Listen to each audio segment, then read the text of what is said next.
In a jam, Angelinos are happy to pay for public transport, but loath to use it. Why LA's lovely train have not lessened the time spent stuck in traffic.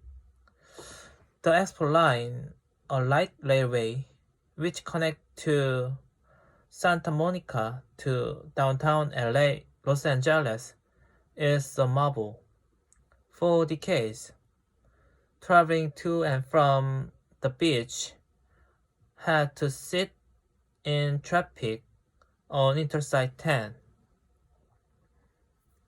Since 2012, when the line opened, repurposing the long-closed Pacific Electric Rail line, they have been able to catch a slick train instead. On board, Josh, the clutching a smart yellow bicycle, says that thanks to the line, he has managed to avoid buying a car since moving back to the city from New York 3 years ago. Instead, he commutes by bike and train to his tech firm each day. Such street-light urbanists who want to make LA less dependent on cars. The city is trying hard to draw up its reputation as automotive city. In 2016, 71% of voters in Los Angeles County approved Measure M, a ballot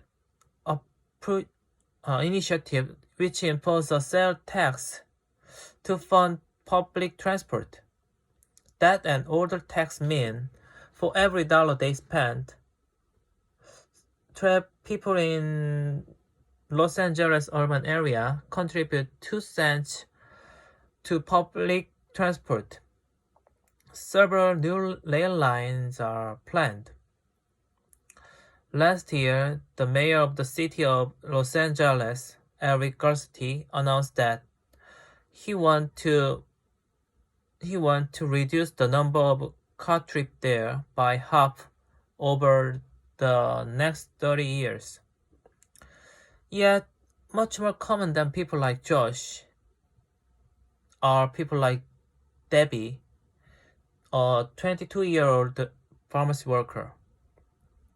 Standing waiting a bus in El Monte, the city in New York, a city in the east of Sparrow, she looks snippily around at her surroundings.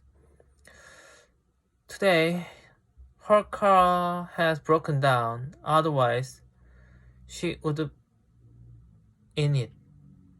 be in it. Driving is so much easier, she says.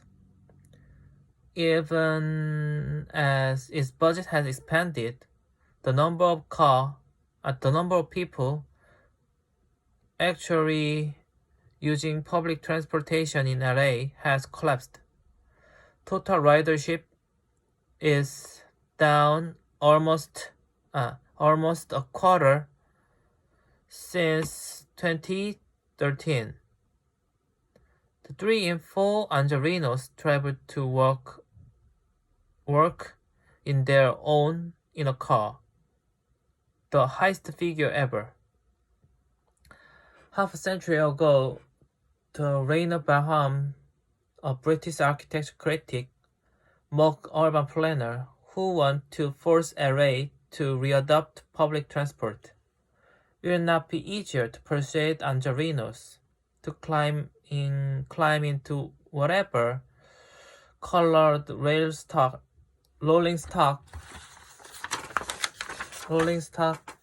the new dream system offers, she says, as she wrote. Some fear he may be proved right. It seems to be easier to persuade Angelinos to pay for public transport than to get them to use it.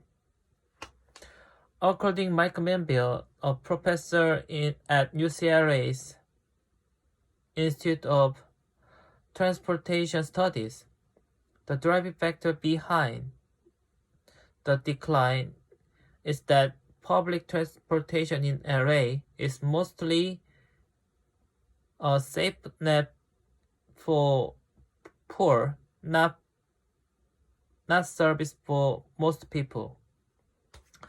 In a typical year, the average person in California takes 36 buses and train trips, but most of people takes none at all.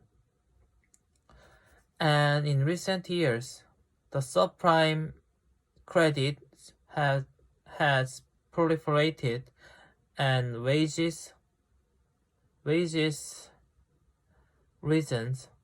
the poor people in the city have acquired cars. The proportion of households without access to a car fell from 10% in 2000 to 7% in 2015.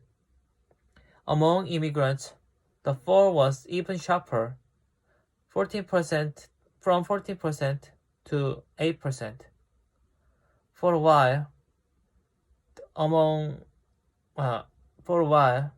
the opening of new railroad balancing out the falling use of the bus, but no longer. According to Manville, providing public transport option is not enough to persuade people to get out of their own cars, their cars. Buses and trains must be almost as fast and convenient as driving. In sprawling Los Angeles, with its extensive freeway system, even almost permanent traffic jams do not slow down people to the speed of buses. With over 10 square miles of parking over 4 Manhattans, there is always somewhere to leave their car.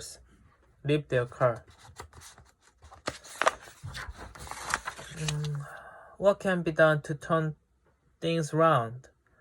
Jessica Meany, who runs a charity which lobbies for public transport for the poor, says that city planners have often been too romantic, prioritizing grand new rail line and trying to attract freewheeling yuppies.